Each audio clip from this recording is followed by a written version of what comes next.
नमस्कार दोस्तों, मेरा नाम है मुकेश। तिलक लगाकर स्वागत करता हूं आप सभी का नॉलेज कैफे की एक और नई और इंटरेस्टिंग वीडियो में। क्या कोरोना वायरस इस दुनिया के लिए वायरस है? बिल्कुल नहीं। मैं इस वायरस को वायरस नहीं बल्कि इंसानों को ही इस धरती के लिए वायरस मानता हूँ, क्योंकि समय समय पर इंसान अपनी औकात कुछ इस तरह से दिखाते हैं जिससे न सिर्फ इंसान बल्कि पूरी इंसानियत सभ्यता शर्मसार होने पर मजबूर हो जाती है। मैं आपको समय समय पर जानवरों के साथ होने वाले अत्याचारों के बारे में बताता रहता हूँ, इस उम्मीद में कि जो लोग इन वीडियोस को देखते हैं कम से कम उनके दिल में तो जानवरों के प्रति इंसानियत जगे। लेकिन बदकिस्मती से अभी भी जानवरों के ऊपर क्रूरता या मैं कहूँ अंतहीन क्रूरता जारी है।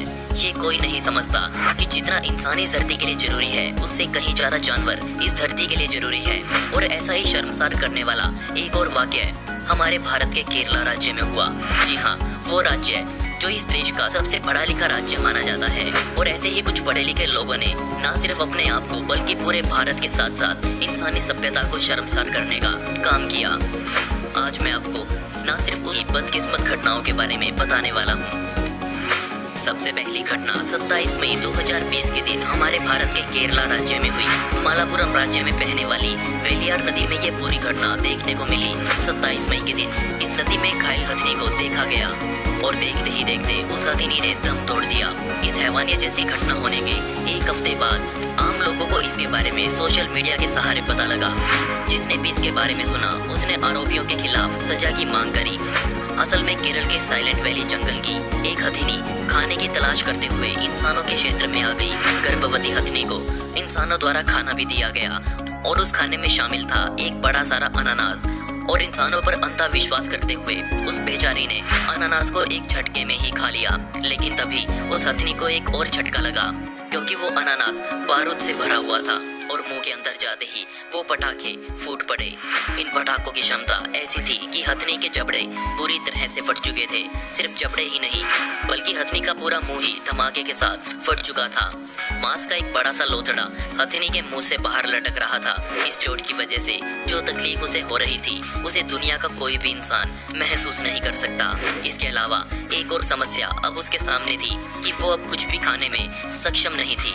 अपने मुंह के दर्द को थोड़ा दूर करने के लिए और अपने मुंह को आराम पहुंचाने के लिए बेचारी हथिनी ने पानी का सहारा लिया और वो सीधा जाकर वेलियार नदी में खड़ी हो गई।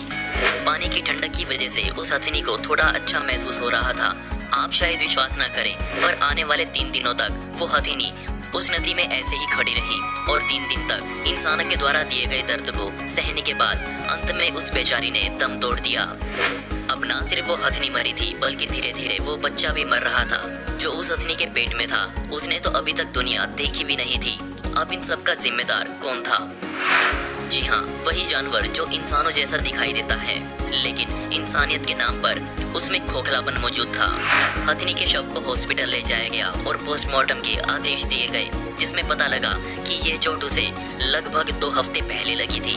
ऐसा ही कुछ पहले भी केरल में देखा जा चुका है और अब की बार था जिला कोलम। उस हथनी का भी जब पोस्टमार्टम किया गया तब उसे भी ऐसी ही चोट लगी हुई पाई गई थी।